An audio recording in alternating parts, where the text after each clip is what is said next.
नमस्कार साथियों। अभी हाल ही में एक घटना आप सबने सुनी होगी। बहुत हृदय विदारक घटना थी जिसमें दिल्ली के ओल्ड राजेंद्र नगर में एक लाइब्रेरी में बेसमेंट में चल रही लाइब्रेरी में पानी भर जाने से 3 बच्चों की दर्दनाक मृत्यु हो गई।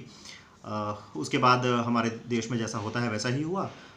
सारे विभाग अपनी अपनी जिम्मेदारी से बचते हुए दूसरे विभागों पर अपनी जिम्मेदारी मढ़ने लगे और राजनेता, सारे राजनीतिक दल एक दूसरे के ऊपर आरोप प्रत्यारोप का अपना पुराना खेल खेलने लगे। मीडिया अपना ये दिखाने लग गया कि किस तरीके से ये अवैध कोचिंग संचालित हो रही हैं, बच्चों की सुरक्षा के साथ खिलवाड़ हो रहा है, बच्चे किस तरीके से इनह्यूमन कंडीशंस में रह रहे हैं, छोटे छोटे किचन और बाथरूम जितनी जगहों पर दो दो लोग शेयर कर रहे हैं उसको और मनमाना किराया लैंडलॉर्ड वसूल रहे हैं। हाँ, तो ये हो गई कि एक विभाग ने एक थार को सीज़ किया और ये कहा कि ये थार उस समय बहुत तेज़ी से सामने से गुजरी थी, इसलिए इसके जो सड़क पे पानी भरा हुआ था उस वो तेज़ बहाव से बेसमेंट के अंदर घुस गया।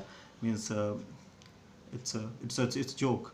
ऐसे इस इतने संवेदनशील मुद्दे पर अगर कोई विभाग अगर ये बयानबाजी कर सकता है और ये एक्शन ले सकता है तो क्या ही कहा जाए।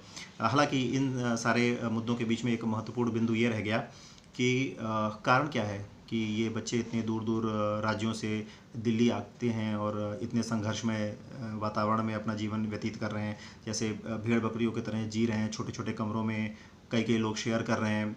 ऐसी कंडीशंस हैं जिनमें उनकी सुरक्षा के साथ खिलवाड़ हो रहा है, फिर भी वो आ रहे हैं अपने घर से दूर, अपने लोगों से दूर, सिर्फ ये सोचकर कि एक एक उम्मीद है कि उनके वो एक बेहतर उनको भविष्य मिलेगा, उनका एक बेहतर भविष्य बन पाएगा। देखा जाए तो ये एक हमारा एज अ सोसाइटी फेलियर है, हमारी सरकारों का फेलियर है कि आज़ादी के 70 साल बाद भी हम हर राज्य के अंदर कोचिंग और शिक्षा का वो स्तर नहीं बना पाए हैं जो कुछ प्रमुख जगहों पर उपलब्ध है।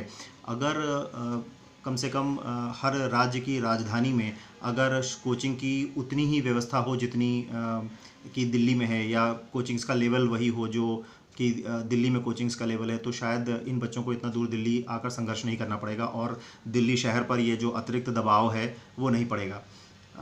इसमें ज़रूरत है कि केंद्र सरकार सभी राज्य सरकारों के साथ मिलकर एक विस्तृत कार्य योजना तैयार करे जिसमें कि हर राज्य की राजधानी में एक कोचिंग हब बनाया जाए जिसमें बच्चों को वो सारी सुविधाएं मिल सकें जिसके लिए उनको दिल्ली या सुदूर जगहों पर जाकर इतने संघर्षमय माहौल में पढ़ाई करनी पड़ती है। जय हिंद।